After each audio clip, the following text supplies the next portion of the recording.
Hi friends, இன்னைக்கு நம்ம 3 பொருள் வச்சு எப்படி டேஸ்டியான கார சட்னி பண்றதுன்னு பார்க்கலாம். அதுக்கு முதல்ல ஒரு 6 இல்ல மீடியம் சைஸ் இருந்தா ஒரு 7-8 தக்காளி எடுத்துக்கோங்க. ரொம்ப சின்னதா இருந்தா ஒரு 10 தக்காளி எடுத்துக்கோங்க. கட் பண்ணி வச்சிருக்கேன். இது வந்து காஷ்மீரி சில்லி, கடையில கிடைக்கும். இது சுருண்டா மாதிரி இருக்கும். இது காஷ்மீரி சில்லி ஒரு 4. இது ஒரு 8-9 எடுத்திருக்கேன். காரத்துக்கு ஏற்ற மாதிரி எடுத்திருக்கேன். நீங்க தக்காளி எவ்வளவு எடுக்கிறீங்களோ அதுக்கு ஏற்ற மாதிரி எடுத்துக்கலாம். காரத்துக்கு ஏற்ற மாதிரி. இது ஒரு முழு பல்லு பூண்டு உரிச்சு வச்சிருக்கேன். இது எல்லாமே போட்டு மிக்சில நல்லா நைஸா அரைச்சி எடுத்துக்கணும். ஃபர்ஸ்ட்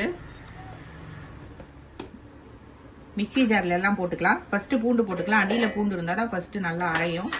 லாஸ்ட்ல போட்டா திப்பி திப்பியா வரும். அடுத்து மிளகா போட்டுக்கலாம். லாஸ்ட்ல தக்காளி போட்டுக்கலாம். நல்லா அரைச்சி எடுத்துக்கலாம்.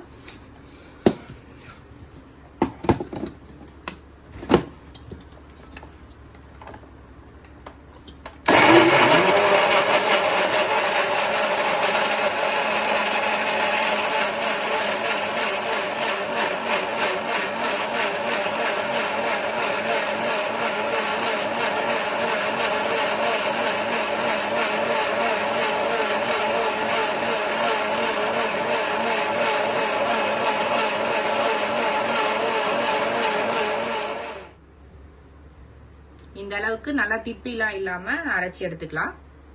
இப்ப நான் நல்லா அரைச்சி எடுத்துட்டேன். இப்ப இதுக்கு தாளிக்கலாம். இப்போ ஒரு பேன்ல ஒரு நல்லெண்ணெய் ஊத்திக்கிறேன். நல்லெண்ணெய் ஊத்தினா அதுக்கு டேஸ்ட் நல்லா இருக்கும். இந்த சட்னிக்கு ஒரு 4 டேபிள் ஸ்பூன் நல்லெண்ணெய். இது கொஞ்சம் எண்ணெய் நிறைய தான் தேவைப்படும். தக்காளி சட்னி, தக்காளி தொக்குலாம் பண்ற மாதிரி இதுக்கு கொஞ்சம் எண்ணெய் தேவைதான் படும். 4 டேபிள் ஸ்பூன் ஆயில் ஊத்திருக்கேன். ஆயில் நல்லா ஹீட் ஆனோடனே கடுகு, உளுத்தம் பருப்பு, பெருங்காயம், கருவேப்பிலை வேணும்னா போட்டுக்கலாம். நான் கடுகு, உளுத்தம் பருப்பு, பெருங்காயம் போட்டு தாளிக்கிறேன். ஆயில் கொஞ்சம் ஹீட் ஆகட்டும்.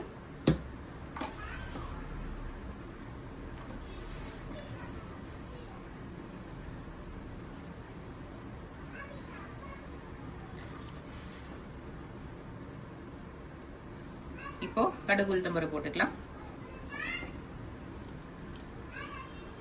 கொஞ்சம் பெருங்காயம் போட்டுக்கலாம்.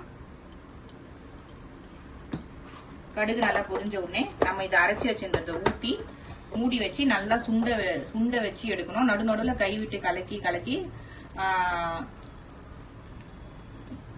நடுநடுல கொஞ்சம் கலக்கி சிம்ல வச்சு எடுக்கணும். அது தீஞ்சிரும் இல்லைன்னா அடியில. இப்போ நல்லா இது பொரிஞ்ச உடனே நம்ம அதை எடுத்து ஊத்திக்கலாம்.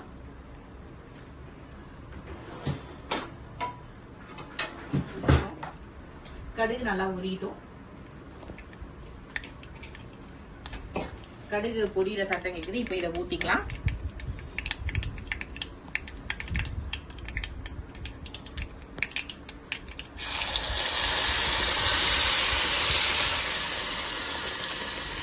தெரிக்கும், பார்த்து பண்ணுங்க.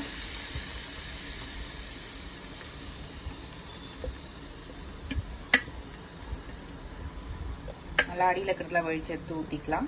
தண்ணி ஊத்தி கலக்கி ஊத்தணும்னா ரொம்ப தண்ணி ஆயிடும். சுண்டத்துக்கு லேட் ஆகும். நல்லா கை போட்டு கலக்கி எடுத்து ஊத்திக்கலாம். இப்போ இது எதுவுமே பண்ண வேணா, மூடி போட்டு கொஞ்சம் ஒரு 10 மினிட்ஸ் ஹை ஃபிளேம்ல வச்சுட்டு ஒரு முறை எடுத்து கலக்கிட்டு மறுபடியும் பார்த்து கலக்கிட்டு சிம்ல வச்சு 2 மினிட்ஸ் கலக்கணும். நான் 10 மினிட்ஸ் வச்சு கலக்கி எடுத்துட்டு காமிக்கிறேன்.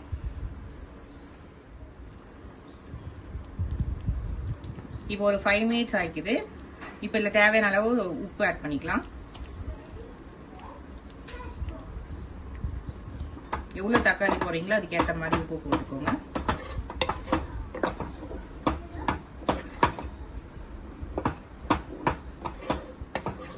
இப்ப மறுபடியும் ஹை ஃபிளேம்ல வச்சு ஒரு 5 மினிட்ஸ் கழிச்சு எடுத்து கலக்கி பார்க்கலாம். நல்லா சுண்டி வரணும். இது எண்ணெய் மேல பிரிஞ்சு வரணும். அது வரையும் நம்ம இதே மாதிரி தான் சுண்ட வச்சிட்டு இருக்கணும். கலக்கி இப்போ இன்னும் ஒரு 5 மினிட்ஸ் ஆயிருக்கு. இன்னும் கொஞ்சம் தனியா தான் இருக்கு. இன்னும் இது சுண்டிட்டு இது எப்படி வந்து ரெடி ஆயிடுச்சு நம்மளுக்கு தெரியணும்னா, மேல நம்ம அடியில ஊத்தின 4 டேபிள் ஸ்பூன் எண்ணெய் வந்து மேல மிதக்கணும். எண்ணெய் பிரிஞ்சு மேல தனியா வரணும். அது வரையும் நம்ம கலக்கி வச்சுனே தான் இருக்கணும். சுண்ட வச்சுட்டே தான் இருக்கணும்.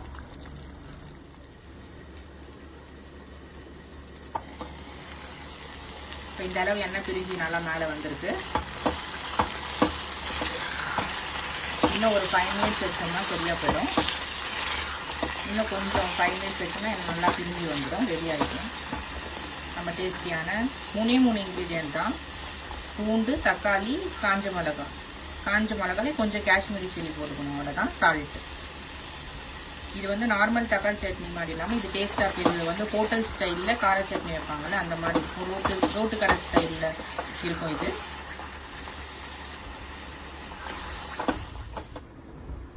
இப்போ ரவா தோசைக்கு மிக்ஸ் யூஸ் பண்ணியிருக்கேன்.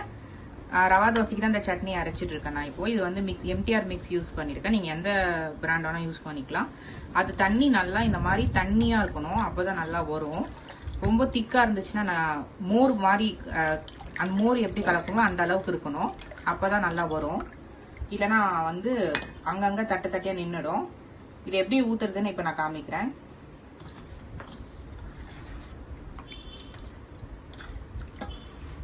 ஒரு நல்லா பேன் கொஞ்சம் ஹீட் ஆன உடனே இந்த மேலேருந்து இப்படி ஊற்றணும். கிட்டே ஊற்றக்கூடாது, இந்த ஹோல் வரணும், அவ்வளோதான். நிறைய ஊற்றக்கூடாது. இது நல்லா சிம்லே வச்சுட்டு நல்லா ரோஸ்ட் ஆகணும். ரோஸ்ட் ஆனோடனே திருப்பி போட்டு எடுத்துக்கலாம். இது இப்படியே நல்லா ரோஸ்ட் ஆகணும். மீடியம் ஃப்ளேம்ல வைக்கணும். ஹை ஃப்ளேம்ல வச்சா மேலே தீஞ்சிரும், ரோஸ்ட் நல்லா ஆகாது. எண்ணெய் ஊற்றிக்கலாம்.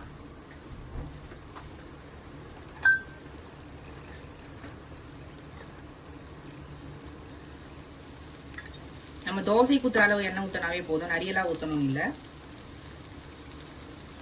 இது நல்லா சிம்ல வச்சு மேலே முருகலாக வரணும், அந்த அளவு ரோஸ்ட் பண்ணி எடுத்துக்கலாம். தண்ணி கரெக்டாக இருந்தால் தான் ஊற்றும் போது அந்த ஹோல்ஸ் கரெக்டாக வரும். இல்லைன்னா நார்மல் தோசை மாதிரி அப்படியே நின்றுடும். அதுக்கு தான் தண்ணி வந்து மோர் மாதிரி கலந்துக்கணும்னு சொன்னேன். இது வந்து அடியில் நின்றுடும். நீங்கள் ஒவ்வொரு முறை ஊற்ற சொல்லவும் கலக்கி எடுத்து ஊற்றணும், இல்லைன்னா தண்ணி மேலே நின்றுடும். அடியில் ஃபுல்லாக வந்து மாவு தங்கிடும்.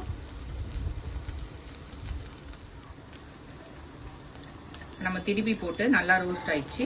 இப்போ எடுத்துக்கலாம். ஹோட்டல் ஸ்டைல் டேஸ்டியான ரவா தோசை ரெடி. சட்னி சுண்டிட்டு இருக்கு, காமிக்கிறேன் நான். இன்னும் கொஞ்சம் டைம் ஆகும், சட்னி வந்து கொஞ்சம் சுண்டிட்டு இருக்கு.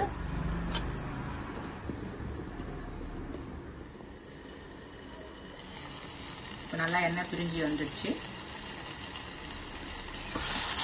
சட்னி ரெடி ஆயிடுச்சு. நம்ம எடுத்து சர்வ் பண்ணிக்கலாம்.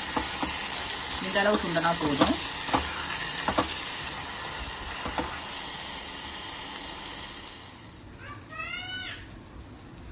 நம்ம டேஸ்டியான கார சட்னி ரெடி ஆயிடுச்சு. யம்மியா இருக்கும். செஞ்சு பார்த்துட்டு சப்ஸ்கிரைப் பண்ணுங்க.